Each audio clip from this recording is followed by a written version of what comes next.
দুই পাশে দুই মহাশক্তি আমাদের, ভারত আর চীন। তারা দ্রুত গতিতে এগিয়ে যাবে। আমরা যেহেতু মাঝখানে আছি, আমাদেরকে ফেলে যেতে পারবে না। তাদের বাতাসে আমরা উঠতে থাকব। সেই থেকেই আমার বদ্ধমূল ধারণা বাংলাদেশের ভবিষ্যৎ অতি চমৎকার, তার অবস্থানের কারণে। তখন দুই জায়ান্টের কথা বলেছিলাম, দুই মহাশক্তি। এখন আর দুই মহাশক্তির কথা বলি একই সঙ্গে, চার মহাশক্তি। আমাদের কি অপূর্ব সুযোগ! আমাদের সামনেই বিস্তীর্ণ মহাসাগর, আমাদের উপকূল ভূমি, সাগরের সঙ্গে আমাদের লাগোয়া উপকূল। এই একটা মস্ত বড় সুযোগ। পৃথিবীর দরজা আমাদের সামনে খোলা। আমরা দিন ব্যবহার করতে জানিনি। এখন যে মুহূর্তে এটার ব্যবহার শুরু করব, আমাদের অর্থনীতিকে লোহার দড়ি দিয়ে বেঁধে রাখলে ওর বেঁধে রাখতে পারবে না।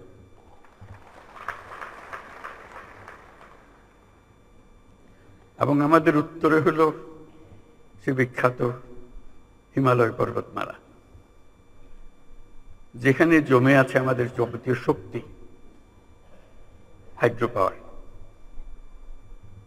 কত শক্তি দরকার বাংলাদেশের, এখানে সব জমা আছে, হারিয়ে যাচ্ছে না, শুধু নেবার অপেক্ষায়।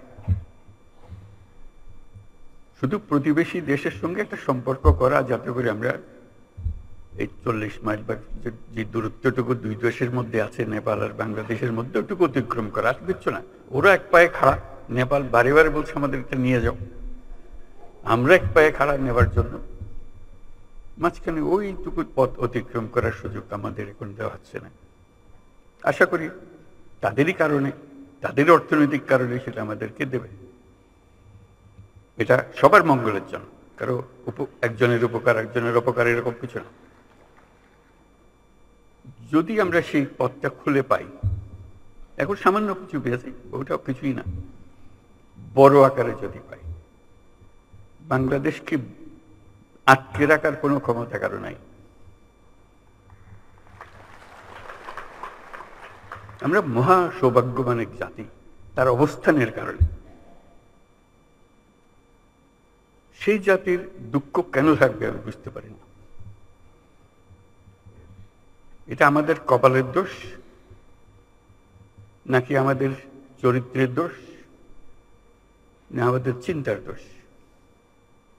যদি হয়ে থাকে সেগুলোর থেকে আমরা মুক্ত হই। আমরা তো তড়িৎ গতিতে এগিয়ে যেতে চাই। এটা একটা মহাশক্তিধর অর্থনীতি তৈরি হবে।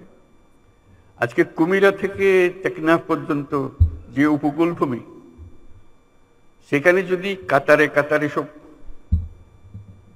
নৌবন্দর স্থাপন হয়, মাতারবাড়ির গভীর সমুদ্র বন্দর পর্যন্ত যদি আমরা দুনিয়ার সব জাহাজকে আশ্রয় দিতে পারি, তাদের কাজ করার জন্য সুযোগ সুবিধা দিতে পারি,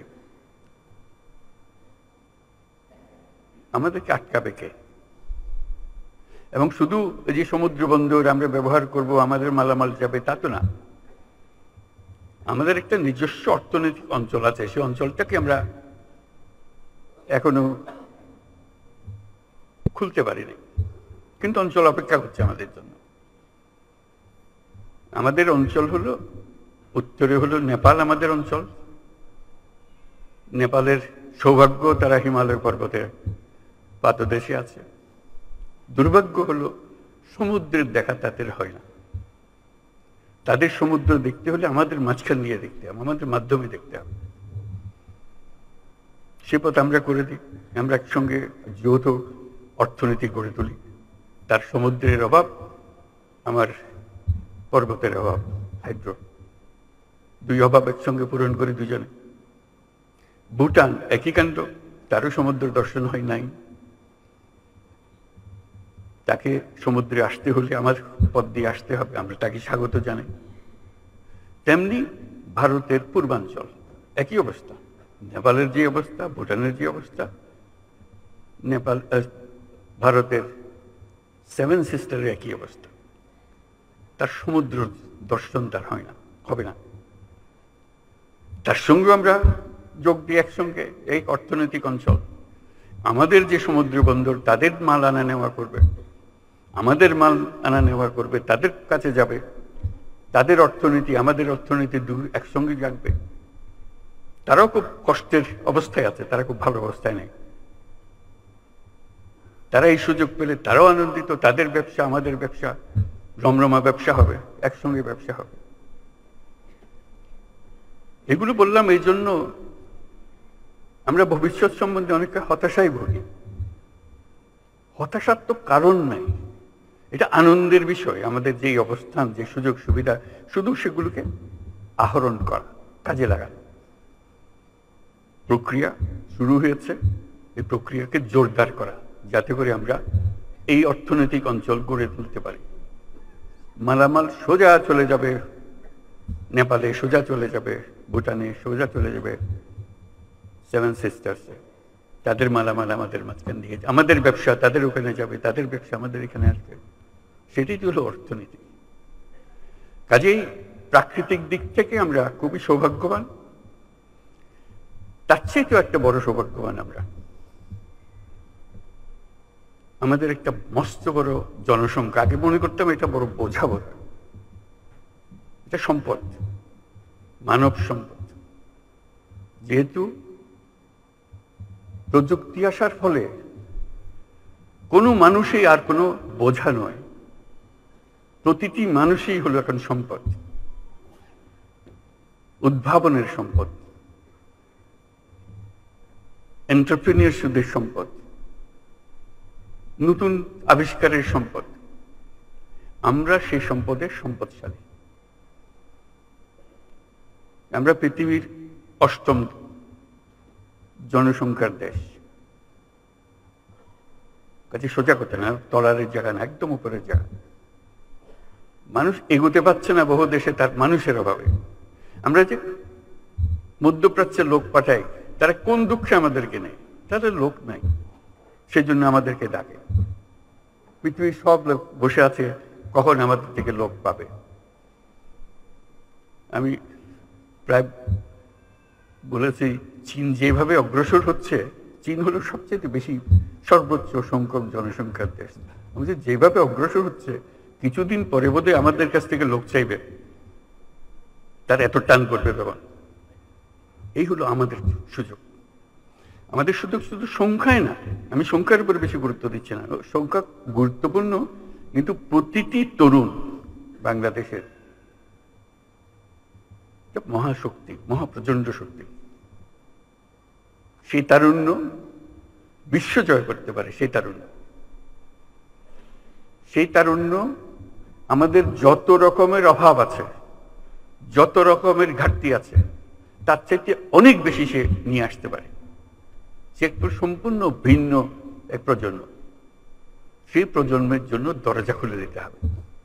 আমরা শুধু বসে আছি দরজা তালা লাগানোর জন্য। এটা বলতে পারি, এটা অনাবশ্যক, সবাই অনুভব করি। আমাদের তারুণ্য জুলাই মাসে যা দেখিয়েছে, আগস্ট মাসে যা দেখিয়েছে, সেটা তো পৃথিবীর একটা অনন্য দৃষ্টান্ত। এটা সাধারণ একটা ঘটনা না, যেরকম করে অন্য দেশে বিপ্লব হয়, এই হয়। এই বিপ্লব কোথাও হয় নাই। তার প্রতিটি জিনিস যদি আপনারা বিচারে বসেন, দেখবেন যে এটা প্রতিটি দিক থেকে অনন্য। সেই অনন্য ক্ষমতা এই দেশের তরুণদের মধ্যে আছে, এটা হারিয়ে যাবে না। আপনারা মনে করেন না যে এটা এক ঘটনায় শেষ, এটা শেষ হয়নি, শুরু হলো মাত্র। কাজেই সেইভাবে আমাদেরকে এই তরুণদের সুযোগ দিতে হবে। আমরা সুযোগ আছে, নিতে চাচ্ছি না। আমি ছোট্ট একটা উদাহরণ দেব, ব্যক্তিগত উদাহরণ। ডাক্তাররা আমাদের কাছে আক্ষেপ করে, হাসপাতালের আক্ষেপ করে, যখন আমরা বলি আপনারা কেরালা থেকে কেন নার্স আনেন, বল দেশে নার্স নাই। ডাক্তাররা আমাদের কিছু বলে, আমাদের এমন স্বাস্থ্য ব্যবস্থা, এখানে প্রতিজন নার্সের বিপরীতে আমাদের 3 জন ডাক্তার আছে। রেশিও হলো 1:3, একজন নার্স 3 জন ডাক্তার। পৃথিবীর মানুষ হা হয়ে যায় কথা শুনে, কেন হওয়ার ছিল উল্টাটা, একজন ডাক্তারের পেছনে 3 জন নার্স অন্তত। নার্স তো চালায় সবকিছু, ডাক্তার সিদ্ধান্ত দেয়। এখন সেই সিদ্ধান্ত কাকে দেবে? আপনার যদি নার্সই না থাকে, বলে যে না আমাদের তো নার্সিং কলেজ আছে, আপনি ঘুরে দেখুন সেটার কোয়ালিটি। কাজে এইটা দিয়ে আমাদের কোনো কাজ হচ্ছে না। তো খুব দুঃখ পেয়ে আমি মনে করলাম যে আমরা নিজেরা একটা ছোট্ট নার্সিং কলেজ করি না কেন। করলাম গ্লাসগো ক্যালিডোনিয়ান ইউনিভার্সিটির সহায়তায়। যেহেতু সেই ইউনিভার্সিটি আমি চ্যান্সেলর, কাজে আমার কথা সে ফেলে দিতে পারছে না, যে আমাকে সাহায্য করতে হবে, আমি একটা নার্সিং কলেজ করব বাংলাদেশে। পুরোপুরি সাহায্যতা করলাম এবং চমৎকার একটা নার্সিং কলেজ তৈরি হলো। মাত্র 40 জন মেয়ে নিয়ে আমরা শুরু করেছিলাম, গ্রামীণ ব্যাংকের মেয়ে, পরিবারের মেয়ে, যেটা গরিব ঘরের মেয়ে। আমরা নার্সিং যখন বানাবো অন্যদের দেবো কেন, গরিব ঘরের মেয়েদের দেবো। সে ইংরেজির একটা অক্ষর সে বলতে পারে না, কোন রকমের লেখাপড়া শিখেছে, আমরা তাকে দিলাম। তার নার্সিং ডিগ্রি পাওয়ার আগে তার টুকুর ইংরেজি, আন্তর্জাতিক মজলিস এসে বক্তৃতা করে, তার ভবিষ্যৎ কি রেখে সেগুলো নিয়ে কথা বলে। আজকে সেই নার্সিং কলেজ বড় কলেজে পরিণত হয়েছে। আমার বিষয়টা হলো বড় কলেজ হওয়ার বিষয়। হঠাৎ দেখি নানা দেশ থেকে লোকজন আসে। বিশেষ করে প্রথম যেটা ধাক্কা লাগলো সেটা হলো ইউকে থেকে, যুক্তরাজ্য থেকে ডেলিগেশন আসলো, রিক্রুটার আসলো, বললো যে আপনাদের এই নার্সিং কলেজে যত ছাত্রী পাশ করে, গ্রাজুয়েশনে যত থাকে, আমরা সবাইকে যুক্তরাজ্যে নিয়ে যাব, আপনাদেরকে অফার দিলাম, আপনারা কি কি চান সব আমাদেরকে বলেন, আমরা সেটা পরিপূর্ণ করব। আমি অবাক হয়ে গেলাম, আমরা তো যুক্তরাজ্যে পাঠানোর জন্য নার্স বানাচ্ছি না এখানে। তবু বুঝতে চেষ্টা করলাম, বলে আমাদের নার্সের ভীষণ অভাব, যেখান থেকে বাড়ি আমাদের উপর হুকুম হয়েছে নার্স জোগাড় করতে হবে এবং আমাদের তালিকায় আপনাদের নামও আছে।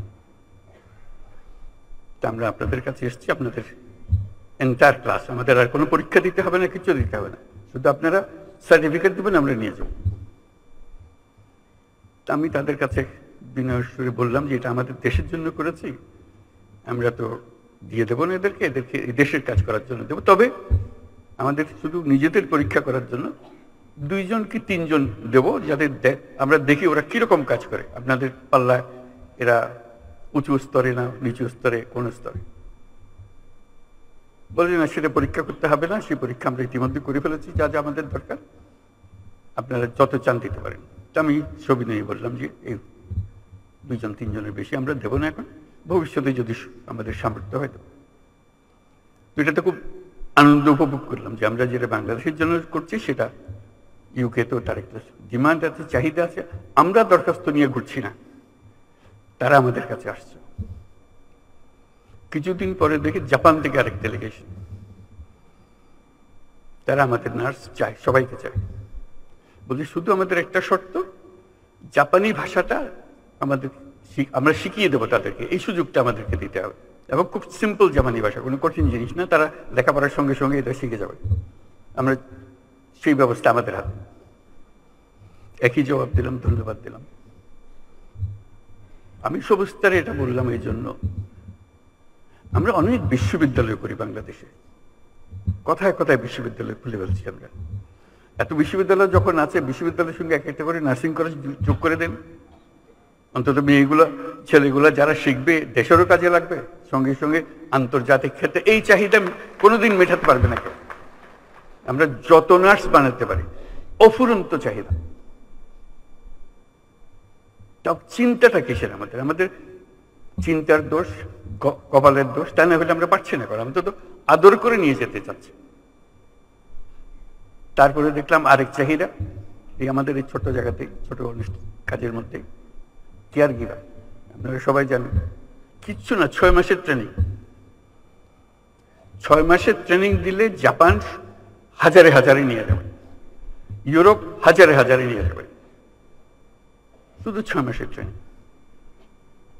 আমরা পারছি না কেন? আমরা স্বাস্থ্য মন্ত্রণালয় এমন এক জিনিস বানিয়েছি যেটা যখনই বসে সবার দুঃখে ভরে যায় কিভাবে সিস্টেমটা চলছে বা চলছে না। আপনারাও দুঃখ করেন, আমরাও দুঃখ করি। কাঠামোগতভাবে এমন এক জিনিস, এটা বুঝতে পারি না এটার থেকে উদ্ধারের উপায় কি। কাজে আমাদের জগৎটা, আমাদের সামনে বিশাল জগৎ, শুধু আমাদের সিদ্ধান্ত এবং আমাদের কর্মসূচিগুলো ঠিক করার অপেক্ষায়।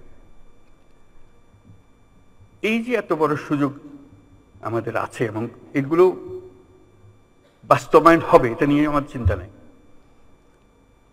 এই তারুণ্য আমাদের আছে, এই মেয়েরাও আছে আমাদের,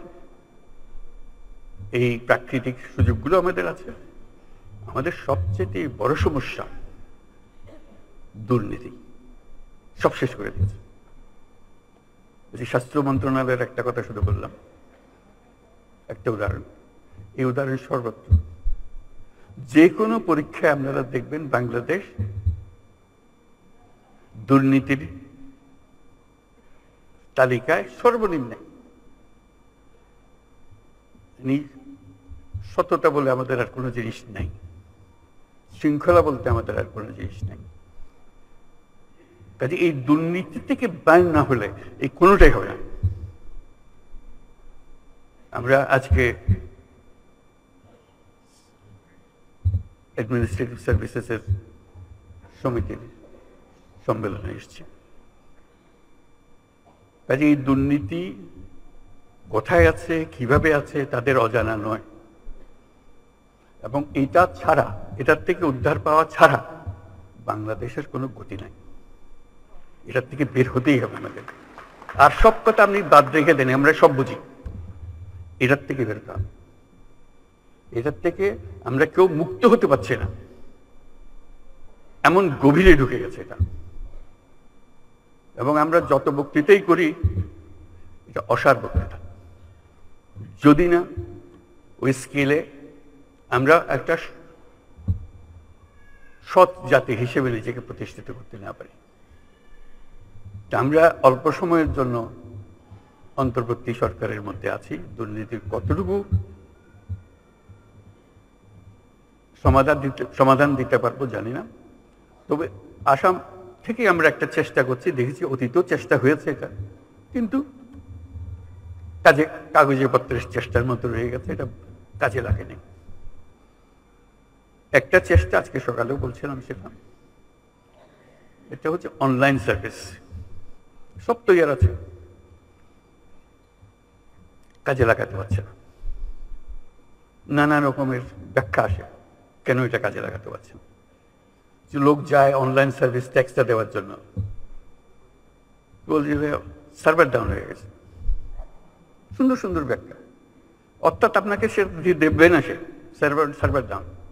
আরেক জায়গায় আরেক ব্যাখ্যা দেবে না, ভূমি মন্ত্রণালয় তার সব কিছু রেডি আছে। এমন জায়গা নেই আন্তর্জাতিক সহায়তার কারণে এগুলো তৈরি হয়েছে, কাজে লাগানো হয়নি। আন্তর্জাতিক সম্প্রদায় চাই আমরা দুর্নীতিমুক্ত হই, কারণ দুর্নীতিমুক্ত না হওয়া পর্যন্ত আমার সঙ্গে ব্যবসা বাণিজ্য কিছুই চলছে না। তারাও চায় আমাদের সঙ্গে ব্যবসা বাণিজ্য করে তাদের লাভের জন্য, কিন্তু আমরা তাদেরকে সুযোগ দিতে চাই না। আমরা ব্যক্তিগত সুযোগ নিয়ে ব্যস্ত আছি, জাতির সুযোগের জন্য আমরা মোটেই চিন্তিত না। আমাদের সেই চিন্তা পাল্টাতে হবে। কাজে অনুরোধ, আজকে যারা সরকারি কার্যক্রমে আছেন, কিন্তু সরকারটা হলো গোড়া, দুর্নীতির গোড়া হলো সরকার, সেখান থেকে সরকার বিস্তৃত হয়। কাজে এই সরকার যদি দেশের উপকারে আসতে চায় তাহলে এটার থেকে আমাদেরকে মুক্তি দিতে হবে। সেই আবেদন আজকে করব যে আমরা থাকা অবস্থায় আমরা যেন প্রতিটি ক্ষেত্রে অনলাইন সার্ভিস যেগুলো তৈরি আছে, ভবিষ্যতে তৈরি হবে সেগুলোর কথা বলছি, যেগুলো তৈরি আছে এটা 100% আমরা ইমপ্লিমেন্ট করে যেতে পারি।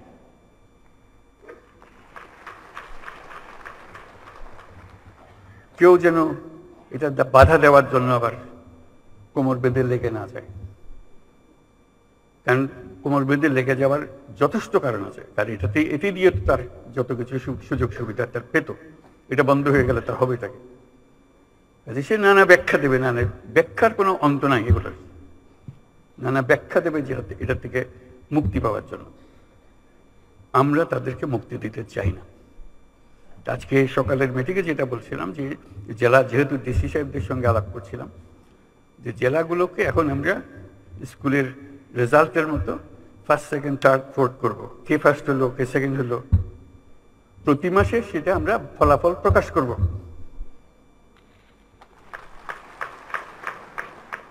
কিচ্ছু না, সাধারণ কথা যে আপনার জেলায় কর দানে অমুকে অমুকে কত শতাংশ এখন অনলাইন হচ্ছে। শুরুতে কম হবে, 5% হবে, সেকেন্ড 20% হবে, 15% হবে, হোক, আমরা সেটা করি।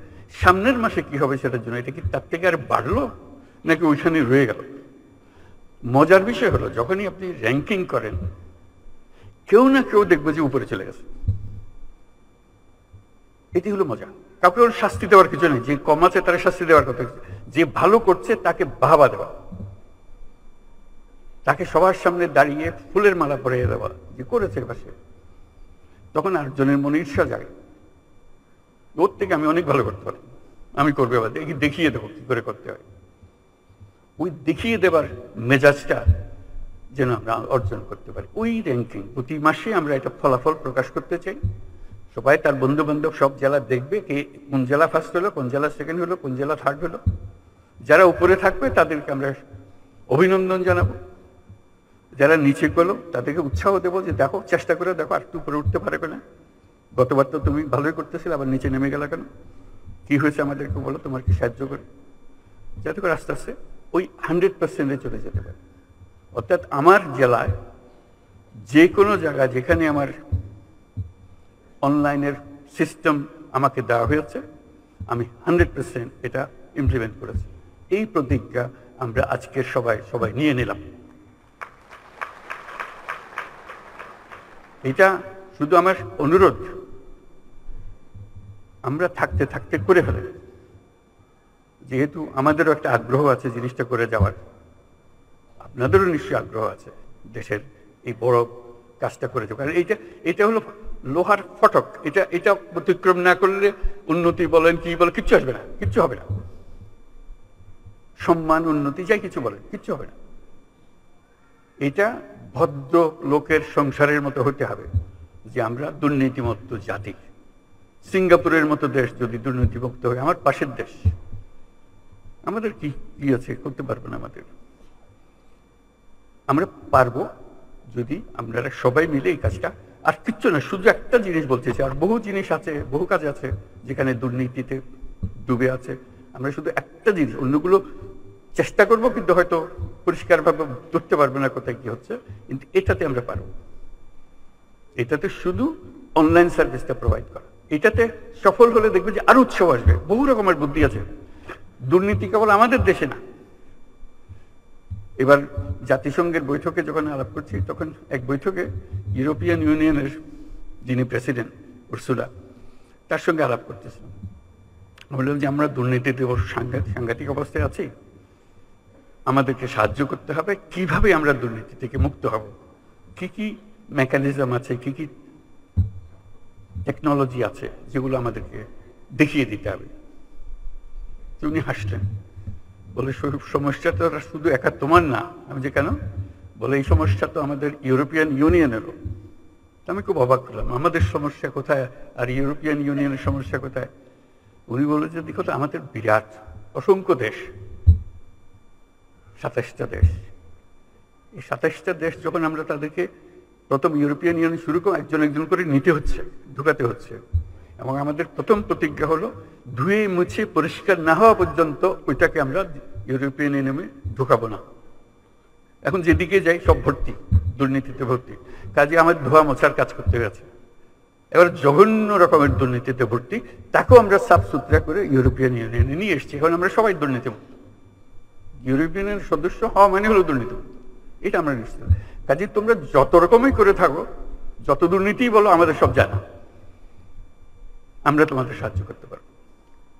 আমি তার খুব আশান্বিত করলাম, আমি খুব আশান্বিত হলাম তার কথা শুনে। বললাম যে তুমি আমাকে উৎসাহিত করলে, এটা লেটস ডু ইট টুগেদার, আমাদের একটু সাহায্য করে। উনি বলে তোমার যা লাগে আমার ব্যক্তিগত প্রতিজ্ঞা রইল, আমি উইল সাপোর্ট ইউ। এটা বললাম ওনার সাপোর্টের বিষয় না, দুর্নীতি থেকে মানুষ বের হয়ে এসছে, এটা সম্ভব, এটা অসম্ভব কিছু না, এটা বলার জন্য। শুধু চেষ্টার দরকার, শুধু আমাদের প্রতিজ্ঞার দরকার যে আমরা এটা করব। এটা ছাড়া আমরা যত মিষ্টি কথাই বলি সব অসার। দুর্নীতি থেকে আমাদের বের হতে হবে এবং শিগগিরই হতে হবে, অপেক্ষা করলে হবে না। অপেক্ষা করলে এই আমাদের সমুদ্র কোনো কাজে লাগবে না, আমাদের পর্বতও কোনো কাজে লাগবে না, আমাদের তরুণদেরকে আমরা জাহান্নামে ফেলে দিলাম, তারা কোন জাহান্নামে চলে আসলো, এটা কারো মুক্তি পাবে না। এই দুর্নীতি যে কত রকম, আমি শুধু দিয়ে একটা বিষয় সম্প্রতি অভিজ্ঞতা অর্জন করেছি বলে বলছি। ইউরোপ আরব আমিরাতে গেলাম, সংযুক্ত আরব আমিরাত। আমাদের লোকের কাহিনী বর্ণনা করছিল তাদের অফিসে, বলছে আমরা তোমাদের কোনো ডকুমেন্ট আমরা বিশ্বাস করতে পারি না, এত ভুয়া। কাজের লোক হয়তো সে, কিন্তু সে সার্টিফিকেট নিয়ে এসছে মেডিকেল ডক্টরের সার্টিফিকেট। জলজন্ত আমরা দেখতেছি ডাক্তার হতেই পারে না, দেখা যাচ্ছে ডাক্তার না সে, কিন্তু সার্টিফিকেট নিয়ে এসছে ডাক্তারের সার্টিফিকেট। ওই ডাক্তারের সার্টিফিকেট নিয়ে চাকরি নিয়ে এখানে এসছে। আমরা কতটা বাছাই করবো? আমরা লজ্জায় মাথা হেঁট হয়ে যায় যে আমরা এটা কিছুই করতে পারতেছি না। আমরা চাকরি চাই, কিন্তু পরিষ্কারভাবে চাই। এরকম ভুয়া একজন যে চাকরি দিচ্ছে তাকে আমি নিজেকে ডাক্তার বলে পরিচয় দিয়ে গেলাম, আসলে শেষ পর্যন্ত গিয়ে চাকরি দিব কোথাও, শুধু এখানে পার হওয়ার জন্য ডাক্তারের সার্টিফিকেট দরকার হয়েছে। এবং আমরা কেউ না কেউ তাকে এই সার্টিফিকেট দিচ্ছি, নিশ্চয়ই অর্থের বিনিময়ে দিচ্ছি। এবং এখানে বহু আছে, সেটা এজেন্ট আছে, সেই জোগাড় করে দেয়। শুধু একটা এজেন্ট না, এরকম বহু এজেন্ট আছে। এবং এইভাবে আমাদের বহু মেয়ে মধ্যপ্রাচ্যে হারিয়ে যাচ্ছে, নিয়ে গেছে, কিসের মধ্যে ফেলে দিয়ে আসছে কেউ জানে না। হিউম্যান ট্রাফিকিং এর কি বিষয়, বিভৎস বিষয়। এবং মেয়েদের জন্য আমাদের মেয়েরা যাচ্ছে, তার কি অবস্থায় ফিরে আসছে, যদি সশরীরে ফিরে আসতে পারে, কত লাশ কোথায় চলে যাচ্ছে সেটারও কোনো হিসাব নেই। এই কোন দেশ বানালাম আমরা? আমরা তো দায়ী, আমরা যে আজকে এখানে এসেছি আমরাই তো দেশ চালাই। কাকে কি বলবো? আমাদের নিজের কাছে, নিজের সন্তানদের কাছে আমরা কি জবাব দেব যে কাউকে আমরা রক্ষা করতে পারছি না? এই মৃত্যুর জন্য, এই ট্রাফিকের জন্য আমরা দায়ী না? আমরাই তো দায়ী, আমরাই তো সহজ করে দিয়েছি তাকে যাওয়ার জন্য। এটা অসংখ্য কাহিনী, এগুলো আপনারাও জানেন, বহু জানেন। আমি একত্রের কথাগুলো বললাম যে এটা এই ভীষণ রোগ থেকে আমাদের সারা গায়ে ঘা, এটার থেকে মুক্ত হতে না পারলে কোনো দিকে অগ্রসর হবার আমাদের উপায় নেই। আমাদেরকে আজকে প্রতিজ্ঞা নিই, আমরা এই ঘা থেকে মুক্ত হব, সুস্থ হব। আমাদের কেউ দুর্নীতির দায়ে কেউ আমাদেরকে অভিযুক্ত করতে পারবে না। এইরকম সরকার চালাবো, এরকম সমাজ চালাবো। ধন্যবাদ সবাই।